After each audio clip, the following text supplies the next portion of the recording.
ఓం శ్రీ గణేశాయ నమః. శ్రీ నరసింహస్వామిని నమః. నరసింహ శతకములో శేషప్ప కవి రచించినటువంటి ఈ యొక్క శతకం 94వ పద్యానికి స్వాగతం. ఈ పద్యములో ఆ స్వామి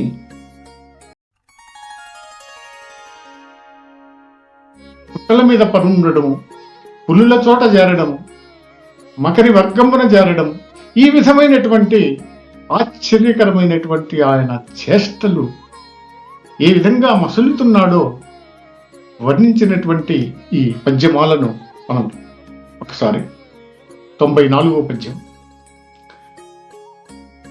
పనుల పుట్ట మీద పవ్వళించిన ఎట్లో పులుల చోటుల చేరబోజినట్లు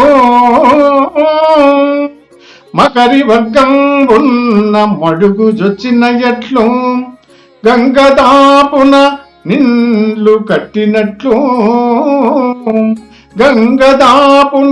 ఇండ్లు కట్టినట్లు చెదల భూమిని మంచి చాపపరచినట్లు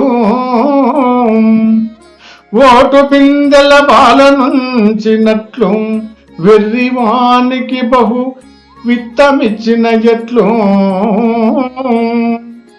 కమ్మ గుడిసె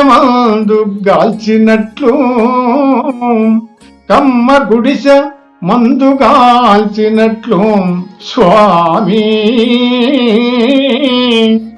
నీ భక్తవరులు దుర్జనుల తోడ చెలిమి చేసినట్లయిన చేటు వచ్చు భూషణ వికాస శ్రీధర్మపుర నివాస దుష్ట సంహారా నరసింహ దురిత దూరా.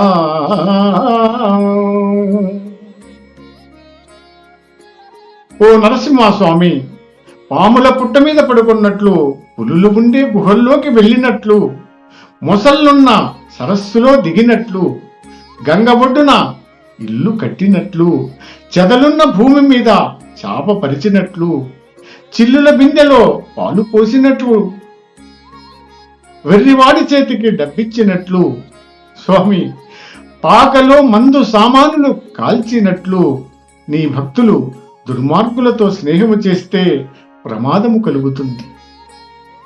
అంటే ఆ స్వామికి ఇవన్నీ సాధ్యమే, కానీ మానవ మాత్రులం అటువంటి ప్రదేశాలకు వెళ్ళకూడదు, అటువంటి జంతు విష సర్పాల సమూహాల జోలికి వెళ్ళకూడదు అని మనకు సూచిస్తున్నటువంటి మన పరిధిని, మన పరిమితి ఎంతవరకో తెలుపుతున్నటువంటి ఈ మందార పద్యమాల.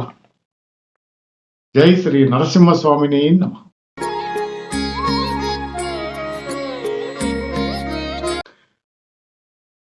పనుల పుట్ట మీద పవ్వళించిన ఎట్లో పులుల చోటుల చేరబోజినట్లు మకరి వర్గం ఉన్న మడుగు జొచ్చిన ఎట్లు గంగదాపున నిన్లు కట్టినట్లు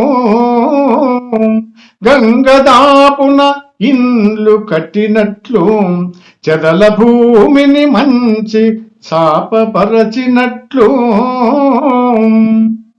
ఓటు పిందెల బాలనుంచినట్లు వెర్రివానికి బహు విత్తమిచ్చిన ఎట్లు కమ్మ గుడిసె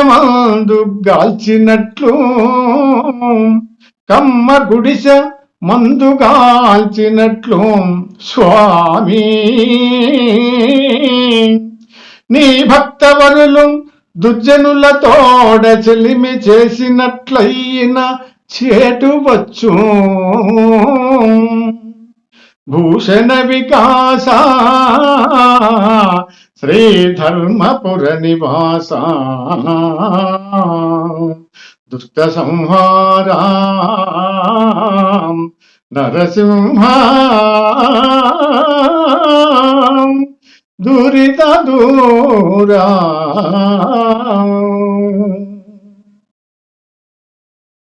ఓ నరసింహస్వామి, పాముల పుట్ట మీద పడుకున్నట్లు, పులులు ఉండే గుహల్లోకి వెళ్ళినట్లు, మొసళ్ళున్న సరస్సులో దిగినట్లు, గంగ ఒడ్డున ఇల్లు కట్టినట్లు, చెదలున్న భూమి మీద చాప పరిచినట్లు, చిల్లుల బిందెలో పాలు పోసినట్లు, వెర్రివాడి చేతికి డబ్బిచ్చినట్లు, స్వామి పాకలో మందు సామానులు కాల్చినట్లు, నీ భక్తులు దుర్మార్గులతో స్నేహము చేస్తే ప్రమాదము కలుగుతుంది.